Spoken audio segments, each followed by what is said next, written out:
In the heart of Christian history lies a story long forgotten, a text whispered about in secrecy and feared by those who sought to guard the faith. The Gospel of Judas, hidden for nearly 2,000 years, emerges like a voice from the shadows, carrying with it the weight of mystery and the power to unsettle everything we thought we knew about one of the most infamous figures of the New Testament. For centuries, Judas Iscariot has been remembered as the ultimate traitor, the man who delivered his master into the hands of his enemies for a handful of silver. His very name has become a symbol of betrayal, etched into sermons, stories, and art as the embodiment of treachery. But what if the story is not as simple as it seems? What if Judas was more than a villain? What if he was chosen for a role that no one else could bear? The Gospel of Judas dares to present this shocking possibility. Lost to history, buried in desert caves, and silenced by the early church, this forbidden text presents Judas not as the betrayer, but as the one disciple who truly understood the mission of Jesus. It is a story that challenges tradition, unsettles certainty, and invites us to look deeper into the mysteries of faith and history. The very survival of this gospel is itself a miracle. Written on fragile papyrus passed through the hands of smugglers and collectors, nearly destroyed by time, it has resurfaced in our age with a voice that refuses to be ignored. Its words are not comfortable, nor are they simple. They are a challenge to everything we thought we knew, a reminder that history is shaped as much by what is buried as by what is remembered. As we step into this story, we enter a world of secrecy, of lost gospels, of battles over truth and power. We are invited to question, to wonder, and to confront the possibility that Judas Iscariot was not only condemned, but perhaps chosen. The journey will not be easy, but it will be one that opens doors into forgotten corners of history. If you find yourself drawn into these mysteries, if you enjoy exploring the hidden stories and forbidden texts that history tried to silence, I invite you to subscribe to the channel, give this film a like, and share your thoughts in the comments below. Your support helps keep these untold stories alive, and together we can continue uncovering the secrets buried in the shadows of the past. For centuries, the story of Judas Iscariot has been told with a single voice. In paintings, sermons, and scriptures passed from generation to generation, Judas emerges as the ultimate betrayer, the disciple who exchanged his master's life for 30 pieces of silver. The sound of his name has become a synonym for treachery, a curse whispered when trust is broken. In the traditional account, he is the man whose kiss marked the turning point in the Passion, the moment when loyalty crumbled into betrayal. This version of Judas has been etched into the collective memory of Christianity, leaving little room for sympathy or doubt. Yet the Gospel of Judas dares to whisper a story that stands in stark contrast to this familiar portrait. According to this forbidden text, Judas was not blinded by greed, nor was he merely a pawn of darker forces. Instead, he was the one disciple who grasped the hidden truth of Jesus' mission, the only one capable of carrying out the act that would set the divine plan in motion. Rather than being condemned as a traitor, he is presented as a chosen confidant, entrusted with a role too heavy for any other to bear. This interpretation turns the story inside out. If Judas acted not out of selfishness, but out of obedience, then the betrayal becomes a sacred act, a key to the fulfillment of prophecy. The kiss in the garden would not be the mark of treachery, but the seal of divine necessity.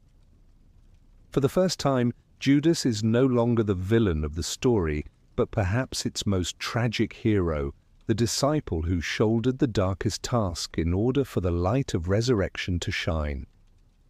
The implications of such a view ripple far beyond Judas himself. It forces us to re-examine the very structure of Christian teaching, where sin and salvation are defined by clear lines of good and evil. If Judas's act was divinely ordained, then betrayal and faithfulness collapse into one another, creating a paradox that unsettles centuries of doctrine. It suggests that even the most condemned figure may have been guided by a hand greater than his own. The Gospel of Judas presents this inversion with startling boldness. In its pages, Judas is depicted as the disciple who receives secret knowledge from Jesus, knowledge the others are too blind to perceive. The other apostles, according to the text, misunderstand their master, caught up in earthly visions of power and sacrifice. But Judas, alone among them, is chosen to hear the hidden truth. This detail recasts him not as the weakest disciple but as the strongest, the one capable of enduring the hatred of the world in order to serve a divine purpose. It is not difficult to see why the early church would recoil from such a vision. To allow Judas to be seen in this light would not only redeem his image, but also cast doubt on the authority of the apostles whose teachings shaped orthodoxy. If Judas was the true confidant, then the others might have been misled, their writings and traditions reflecting a partial truth rather than the whole.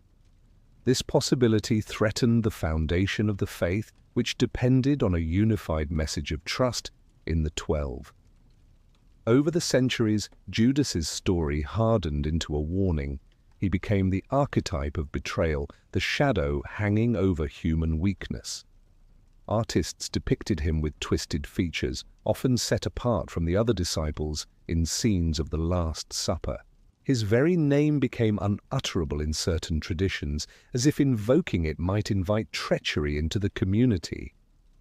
Yet behind this powerful image, the alternative story lay buried, locked away in hidden manuscripts that few would ever see.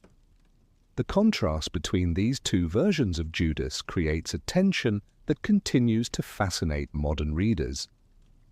On one side stands the familiar figure of the traitor, consumed by greed and despair.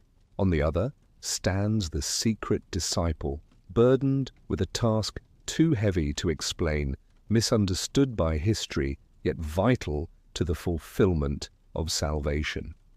Between these two portraits lies a chasm filled with questions that cannot be easily answered. What makes this tension so powerful is its human resonance. If Judas was indeed chosen for this role, then his life becomes a story of sacrifice misunderstood, of loyalty mistaken for betrayal. It is a reminder that the truth is not always visible on the surface, and that history often decides heroes and villains according to its own needs. The Gospel of Judas invites us to look beyond the familiar image and to ask whether the condemned disciple may have been more faithful than any other.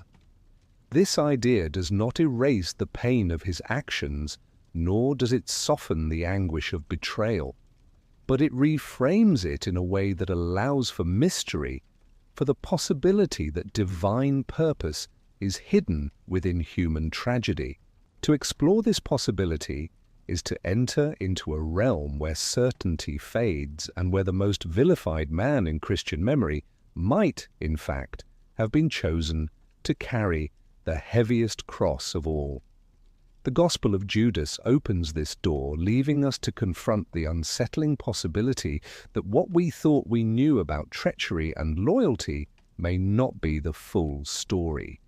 And it is this possibility that gives the discovery of the manuscript such power, for it forces us to revisit the sands of Egypt, where whispers from the desert carried this forbidden story back into the light.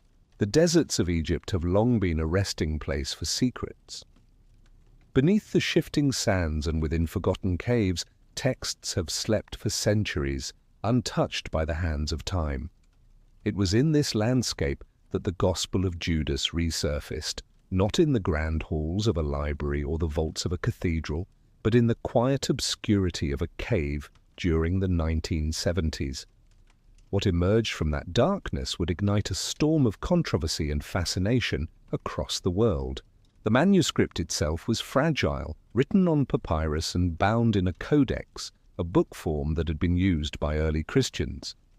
Its survival was nothing short of miraculous, for papyrus rarely endures the passing of centuries unless protected by extreme dryness. In this case, the desert acted as a silent guardian, keeping the text hidden away until the time was ripe for it to be found. Yet even after its discovery, the journey of the manuscript was far from secure. After being unearthed, the codex entered a shadowy world of smugglers and collectors. It passed through many hands, often kept in poor conditions, at times even locked away in a bank vault where humidity began to eat away at the fragile pages. Decades of mishandling nearly destroyed it, reducing parts of the text to fragments and leaving scholars with the monumental task of piecing it back together. The manuscript's survival was as precarious as the truths it contained. Rumors circulated among scholars and dealers about the strange text, a gospel unlike any other, one that bore the name of Judas. For some it was a curiosity to be traded, a rare piece of antiquity worth money.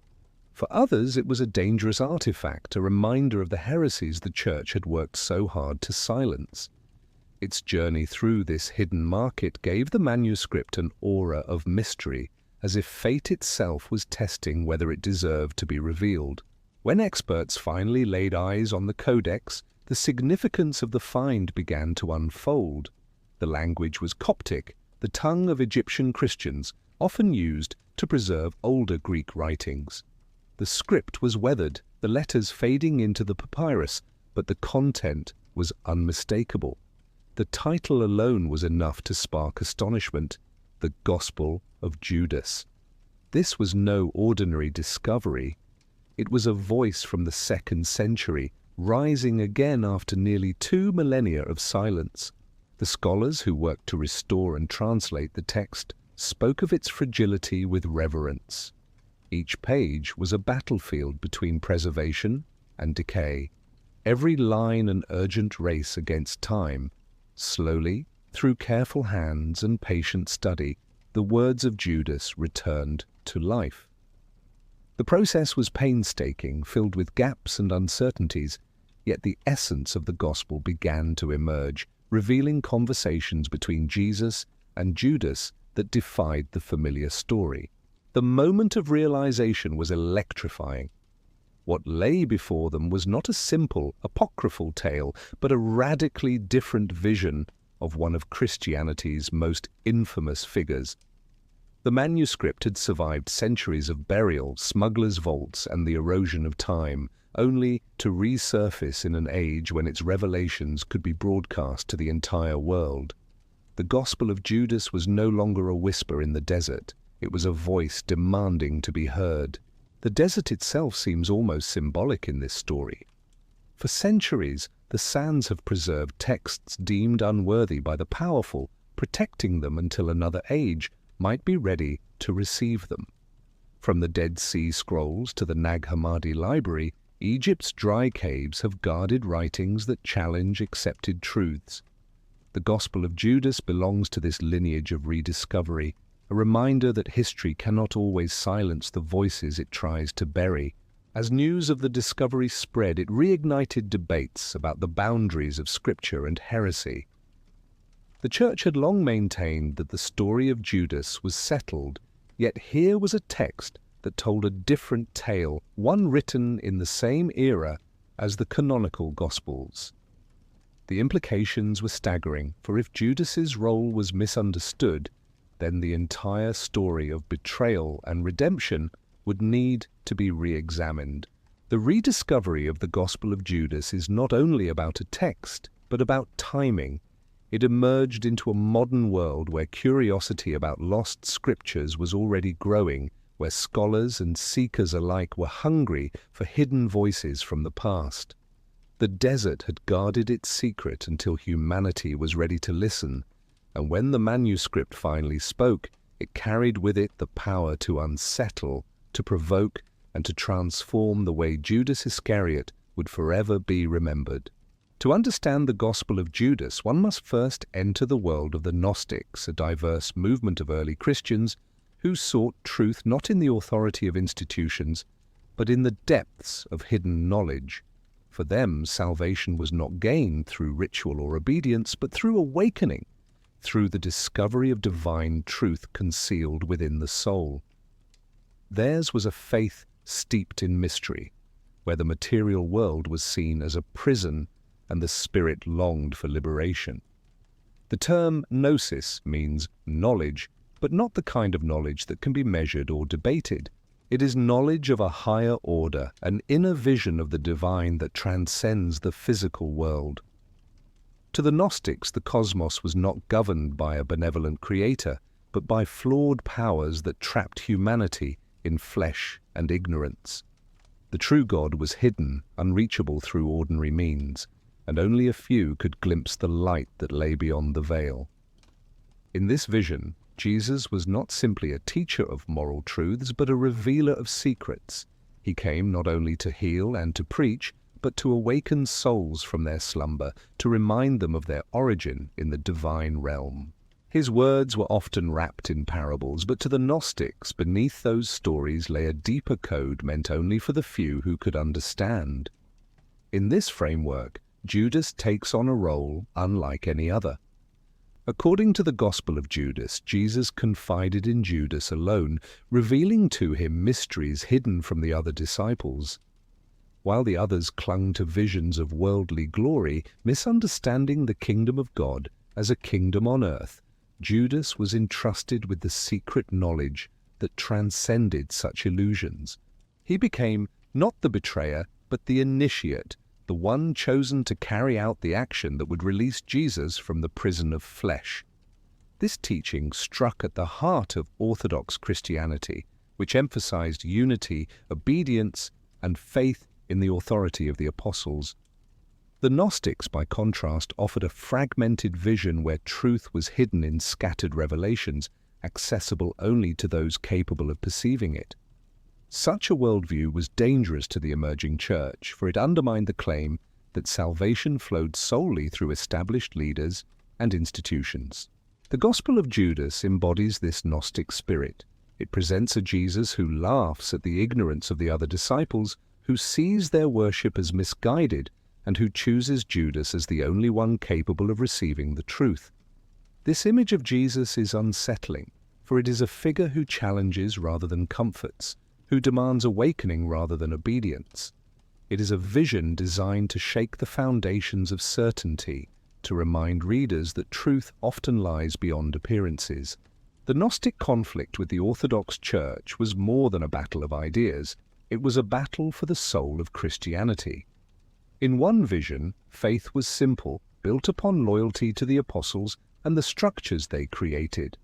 In the other, faith was secretive, demanding an inner awakening that no institution could grant.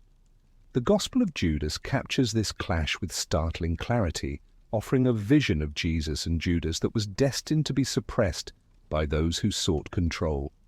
The Gnostics saw themselves as outsiders, guardians of a hidden flame. Their texts spoke of aeons and spiritual realms, of divine sparks trapped in human bodies, of liberation through knowledge rather than sacrifice. To Orthodox eyes, such ideas were not only strange but dangerous, for they threatened to fracture the unity of the faithful. The Gospel of Judas became part of this contested ground, a voice of the secret tradition that refused to conform. The survival of the Gospel of Judas shows how resilient these hidden traditions were. Despite the efforts of the Church to erase them, the words endured, carried by the sands and preserved in the hands of those who valued secrets over power. In reading the text today, one glimpses not only the story of Judas, but also the spiritual battlefield of the early centuries, where competing visions of Christ fought for the right to define truth. Through the lens of Gnosticism, Judas's role becomes luminous with meaning. He is the one who dares to understand, who accepts the burden of carrying out the act that others would condemn, knowing that in doing so, he fulfills a higher plan. His story, as told by this gospel, is not one of betrayal, but of hidden faith, a faith that can only be grasped by those willing to see beyond appearances. The teachings preserved in this gospel are unsettling, even scandalous, yet they open a window into a world of early Christianity that pulsed with diversity and conflict. They remind us that the faith we know today was not inevitable, but shaped by struggles, silences, and victories that determined which voices would endure. And among those voices, the Gospel of Judas speaks with a haunting resonance, challenging us to hear what the orthodox sought to silence. When the words of the Gospel of Judas were first translated, they struck like a thunderclap across the world of biblical scholarship. What the text revealed was not a gentle variation on the familiar story, but a radical reinterpretation that unsettled centuries of tradition. At its core, the Gospel presents a startling contrast. Jesus as the revealer of hidden truths, and Judas as the one disciple chosen to receive them, even if it meant becoming the most hated of all. One of the most striking images in the text is that of Jesus laughing at his disciples. Far from the solemn figure of the canonical Gospels, here he observes their prayers and sacrifices with amusement, even mockery. He tells them they do not understand what they worship, that their vision is bound to earthly things. To those raised on the idea of the disciples as pillars of faith, this laughter is unsettling, for it casts them as misguided seekers, unable to perceive the true nature of the divine. Judas, however, is different. In private, Jesus turns to him and reveals what others cannot grasp. The text records conversations filled with riddles and visions, in which Judas learns that the material world is not the true kingdom, and that Jesus must be released from his human body to fulfill his mission. This release, shocking as it may sound, could only come through Judas's hand. The betrayal, in this telling, was not a sin of greed, but an act of obedience to a divine command. The Gospel even suggests that Judas's role was foretold, that he alone was capable of carrying the burden of delivering Jesus to his death. Jesus tells him that he will be hated by generations to come, cursed for what he must do, yet honored in the divine realm for fulfilling his appointed task. This paradox, condemned by history, yet chosen by heaven, gives the text its haunting power, forcing readers to grapple with the nature of loyalty, betrayal, and destiny. The scandal of the Gospel lies not only in its defense of Judas, but also in its attack on the other disciples. They are portrayed as blind, worshipping a lesser God, unable to perceive the truth that Jesus embodies.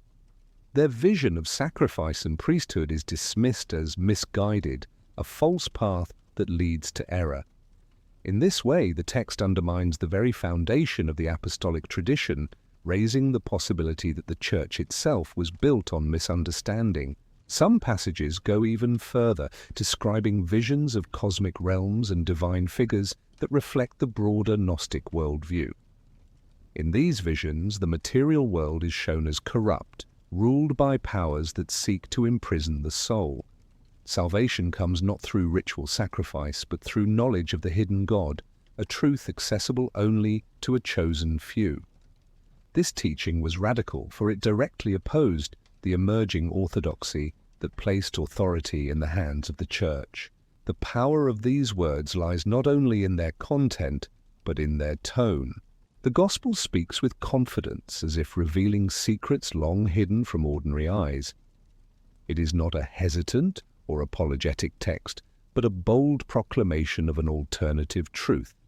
For those who first heard it in the 2nd century, it must have felt like a revelation, a glimpse into mysteries denied by the official teachings.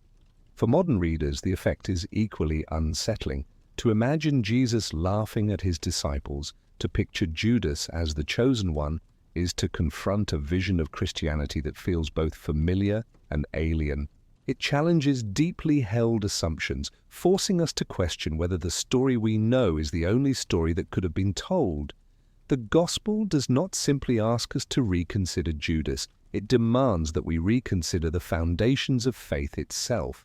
What makes this text so dangerous is precisely what makes it so compelling. It does not allow for easy answers. Was Judas a traitor, or was he the most faithful disciple of all? Were the apostles the true guardians of Christ's message, or were they blinded by their own misunderstandings? These are questions that cannot be dismissed, for they strike at the very heart of Christian identity. The scandal of the Gospel of Judas lies in its ability to unsettle, to provoke, to force reflection on the hidden complexities of faith and history. It is a text that refuses to stay silent even after centuries of suppression. Its words echo with a challenge, daring us to confront the possibility that betrayal and faith may not be as easily divided as we once believed. From the laughter of Jesus to the secret conversations with Judas, this gospel is a mirror held up to the story we thought we knew, reflecting a vision both troubling and profound. And in that reflection lies the reason why the early church moved so swiftly and so decisively to silence its voice. By the 2nd and 3rd centuries, Christianity was no longer a fragile movement whispered in hidden gatherings. It had begun to take shape, to build communities, and to form an identity that could withstand the scrutiny of both the Roman Empire and rival interpretations of the faith. Yet with growth came conflict, for competing voices claimed to carry the true vision of Christ. Among those voices, the Gospel of Judas was not simply an alternative, it was a challenge to the very authority that bishops and leaders were struggling to secure. The church of this era sought unity above all. With persecution threatening from outside, disagreements within became a danger that could fracture the fragile body of believers. The diversity of texts, each presenting a different face of Jesus, threatened to scatter the faithful into countless sects. Leaders understood that if Christianity was to survive, it needed a single message, one voice that spoke with authority. Anything that undermined that authority had to be silenced. The Gospel of Judas fell directly into the crosshairs of this struggle. Its suggestion that Judas was the chosen disciple, its criticism of the apostles, and its Gnostic framework were intolerable to the guardians of orthodoxy. Such teachings were not merely unusual, they struck at the very pillars upon which the church was being built. To allow them to flourish would risk splintering the community into chaos. One of the earliest defenders of orthodoxy was Irenaeus, the Bishop of Lyons. In his monumental work Against Heresies, written in the late 2nd century, he explicitly condemned the Gospel of Judas. He described it as the product of a heretical group, dismissing it as blasphemy unworthy of consideration. For Irenaeus and his contemporaries, labeling texts as heretical was not simply an act of criticism, but a declaration of war against voices that threatened the unity of the faith. This condemnation was part of a broader effort to define which writings were acceptable and which were to be rejected. Councils and leaders began to draw lines, gathering certain Gospels into the emerging canon while discarding others into the shadows. The Gospel of Judas, along with many other Gnostic texts, was cast out, its followers branded as dangerous, its teachings silenced wherever possible. The silencing of such texts was not only about theology, it was about power. Control over the story of Jesus meant control over the direction of the faith. By defining orthodoxy, the Church defined itself, shaping a narrative that could unify believers under a single banner. Anything that challenged this unity, whether by questioning the apostles, redefining Judas, or proposing secret knowledge, was swiftly declared a threat. The punishment for heresy was severe. Those who clung to forbidden gospels often faced excommunication, isolation, or worse. Communities that embraced Gnostic teachings were dismantled, their writings destroyed, their voices pushed into obscurity. The fact that the Gospel of Judas survived at all is a testament to the resilience of those who preserved it, hiding it away in the desert where the Church's reach could not erase it completely. Rome's silence toward the Gospel of Judas was not the silence of indifference, it was the silence of suppression. It was the silence of a power that sought to erase memory, to bury dangerous ideas beneath centuries of condemnation. Yet silence has a way of amplifying mystery. By attempting to bury the text, the Church ensured that when it resurfaced, It would carry an aura of forbidden power, a voice that demanded to be heard precisely because it had been silenced. The battle against heresy defined the future of Christianity. Orthodoxy triumphed, shaping the faith into the form we know today. But the Gospel of Judas remained like an ember in the ashes, waiting to be uncovered. Its survival is a reminder that no matter how strong the silence of power may be, some voices refuse to be extinguished. And when we return to Judas himself, to the image that history created of him, we find that the Church's victory left behind a legacy of condemnation. Judas became more than a disciple. He became a symbol, a warning, and a villain etched into the heart of Christian memory. But through the forbidden gospel, that image begins to crack, inviting us to see him anew. Few figures in human history have carried a reputation as dark as Judas Iscariot. For generations, his name has been spoken with bitterness, his image shaped by centuries of art, literature, and sermons. He is the shadow at the table of the Last Supper, the man who slipped into the night to betray his master, the disciple who exchanged love for silver. This image has become so fixed that to call someone a Judas is to brand them with the mark of treachery. Yet the Gospel of Judas offers a different lens through which to see him. In its vision, Judas is not the villain, but the visionary. He is the one who understood what others could not, the one who acted not from weakness, but from strength. To embrace this interpretation requires more than a small adjustment. It demands that we rethink centuries of judgment, that we look past the curse of his name and consider the possibility of hidden faith. Throughout the Middle Ages, Judas was often depicted in art with distorted features, his face twisted into something barely human. Artists painted him clutching a purse of coins, his expression marked by guilt and greed. These images were meant to instruct, to remind the faithful of the dangers of betrayal and the consequences of sin.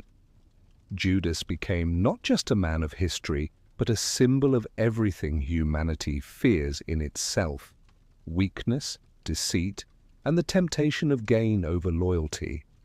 But if the Gospel of Judas is taken seriously, then such depictions miss the heart of the story. Instead of weakness, Judas demonstrates courage, accepting the role that would condemn him for eternity. Instead of greed, he accepts the burden of handing over his master, knowing that history would brand him as cursed. He becomes not the failure of discipleship, but its most difficult expression, a man who embraced hatred for the sake of a divine purpose. This reimagining forces us to ask uncomfortable questions. Can betrayal be an act of love if it fulfills a higher plan? Can a man be cursed in history but blessed in eternity? If Judas was chosen, then what does that say about the other disciples or about the church that built its authority on their testimony? The answers are elusive, yet the questions themselves reveal how fragile the line between villain and visionary can be. Literature and theology through the ages have wrestled with Judas's image. From Dante, who placed him in the deepest circle of hell, to modern writers who explore him as a tragic figure, his story has remained a canvas upon which humanity projects its fears and doubts. The Gospel of Judas adds another layer to this canvas, offering a portrayal that complicates the simple categories of good and evil. This complexity resonates with the human condition. Each of us knows the tension between loyalty and self-interest, between courage and fear. To see Judas not as a one-dimensional villain, but as a man burdened with an impossible task, is to see something of ourselves reflected in his story. It is to recognize that judgment is rarely simple, and that even the darkest figures may carry hidden depths. In reimagining Judas, the forbidden gospel does not erase the pain of betrayal, nor does it excuse the act. Instead, it transforms it into a mystery, a paradox where condemnation and calling intertwine. It invites us to see betrayal not only as treachery, but as a possible vessel of divine purpose, a concept that unsettles the mind and stirs the soul. The image of Judas as villain has dominated for nearly 2 millennia, shaping cultures and languages across the world. But with the resurfacing of the Gospel of Judas, the door is open to another vision. Judas as visionary, misunderstood by history, yet chosen by his master to bear the heaviest burden of all. And this single gospel, buried in the sands and nearly lost forever, is not alone. It belongs to a larger struggle, a battle fought in the early centuries of Christianity, where countless voices competed to define truth. To understand Judas fully, we must step back and see him as part of a wider conflict, a clash of gospels and ideas that shaped the soul of Christianity itself. In the early centuries, Christianity was not the unified faith it would later become. It was a movement alive with diversity, filled with competing voices, each offering its own vision of who Jesus was and what his message meant. Some saw him as a divine teacher of wisdom, others as a prophet of social justice, still others as a mystical revealer of hidden truths. Out of this chaos, one vision eventually triumphed, but not without silencing many others. The Gospel of Judas belongs to this suppressed chorus. Alongside it were dozens of other Gospels, the Gospel of Thomas, the Gospel of Mary, the Gospel of Peter, and many more. Each text painted a different portrait, offering insights that challenged the emerging orthodoxy. Together they reveal that Christianity's earliest centuries were not marked by a single voice, but by a symphony of competing interpretations. The Orthodox Church saw this diversity not as richness, but as danger. With persecution from Rome threatening to destroy the fragile movement, unity became a necessity. Leaders feared that multiple gospels would fracture the community, leaving it vulnerable and weak. To protect the faith, they began to define boundaries, deciding which texts would be remembered and which would be forgotten. This struggle was not only theological, it was political. Control over the story of Jesus meant control over the hearts of believers. By choosing certain texts as authoritative and rejecting others, the Church claimed the power to shape memory itself. The Gospel of Judas, with its radical vision of Judas as the chosen disciple, was too dangerous to survive in such a climate. The councils and bishops of the 2nd and 3rd centuries worked tirelessly to establish a canon, a collection of writings that would define Christianity for generations to come. By elevating the 4 Gospels we know today and condemning others as heresy, they secured a unified message. But in doing so, they buried countless voices, erasing perspectives that might have reshaped the way we understand faith. The suppression of these Gospels was not an act of simple censorship. It was a battle for the soul of Christianity. Each forbidden text represented an alternative path, a different vision of Jesus, and a challenge to the authority of those who claimed to speak for him. To silence them was to secure power, but also to narrow the horizon of belief. The Gospel of Judas symbolizes this loss. Its survival is an accident of history, a rare reminder of the voices that were silenced. But for every gospel that re-emerges, how many remain lost, their words dissolved into dust, their visions forgotten forever. The battle for the soul of Christianity was won by orthodoxy, but its victory came at the cost of diversity, mystery, and possibility. This realization forces us to look at the story of faith with new eyes. What we inherit as truth is not only the product of revelation, but of choices made by councils, leaders, and institutions. The Gospel of Judas is a witness to those choices, a fragment that survived the fire, carrying with it the memory of a different Christianity that once thrived in the shadows. And as modern readers encounter this forbidden gospel, they find themselves standing at the crossroads of history, caught between the story that survived and the story that was buried. It is here, in this tension, that the work of modern scholars begins, piecing together fragments, translating lost voices, and bringing back into the light what was once condemned to darkness. When the Gospel of Judas resurfaced in the late 20th century, it entered a world far different from the one that had tried to bury it. Instead of bishops and councils, it faced scholars, translators, and journalists. Instead of secret gatherings, it found itself displayed in museums, published in books, and discussed on television screens. Yet the tension remained the same, a forbidden text challenging the story that millions had been taught to believe. The manuscript's condition was dire, pages had crumbled, words had been lost, and the text was riddled with gaps.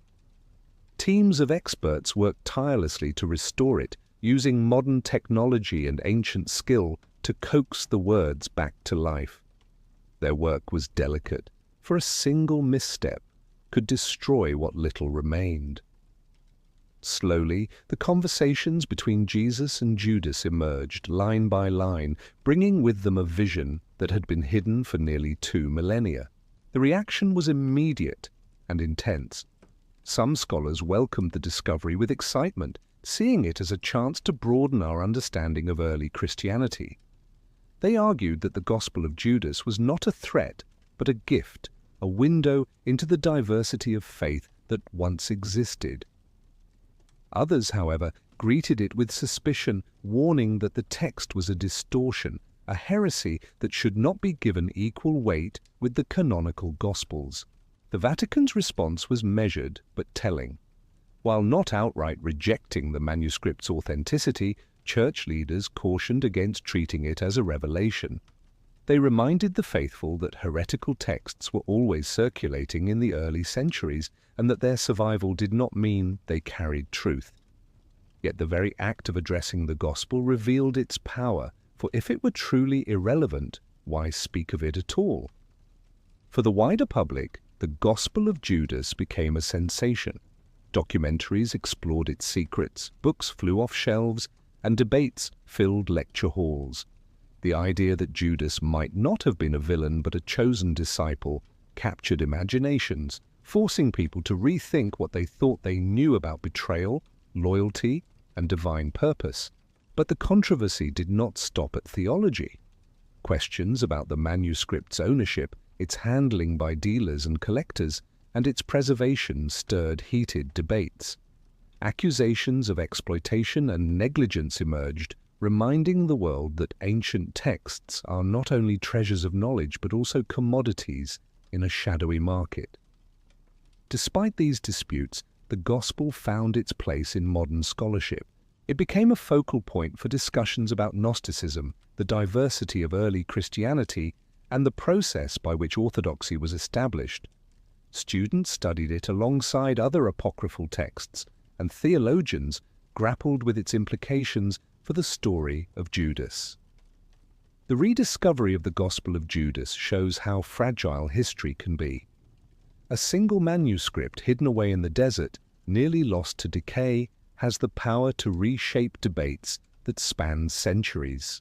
Its survival reminds us that history is never complete, that the story of faith is always open to new voices, new discoveries, and new interpretations. As scholars continue to study the Gospel, the questions it raises remain unresolved. Was Judas truly the chosen one? Did the text reflect the authentic teachings of Jesus, or the imagination of a Gnostic community? The answers may never be certain, but the questions themselves are what give the text its enduring power. The story of Judas Iscariot has always been a paradox, even without the forbidden gospel. He was chosen as one of the 12, trusted with the common purse, a companion in the ministry of Jesus. Yet he is remembered as the one who betrayed, whose actions set the crucifixion in motion. The Gospel of Judas sharpens this paradox into a blade, forcing us to hold both images together, Judas the traitor and Judas the chosen. In this vision, Judas is not merely a man of weakness, but a man entrusted with a task too heavy to explain. Jesus himself tells him that his name will be cursed for generations, that he will suffer hatred for what he must do, yet that his role is essential to the fulfillment of the divine plan. Betrayal becomes obedience, and condemnation becomes calling. The paradox lies in the coexistence of both truths. This vision challenges the very way we think about morality and destiny. If Judas acted out of divine necessity, then can he truly be blamed? If his hand was guided by a higher will, then was his betrayal truly his own? These questions strike at the core of human existence, where free will and fate intertwine in ways that defy simple answers. The paradox also forces us to rethink the meaning of sacrifice. If Jesus' death was necessary for salvation, then someone had to set it in motion. Judas's act becomes the dark doorway through which light could shine, the moment when betrayal and redemption are forever bound together. Without Judas, the crucifixion might not have unfolded as it did. Without betrayal, resurrection might not have followed. This way of seeing Judas does not erase the pain of his act.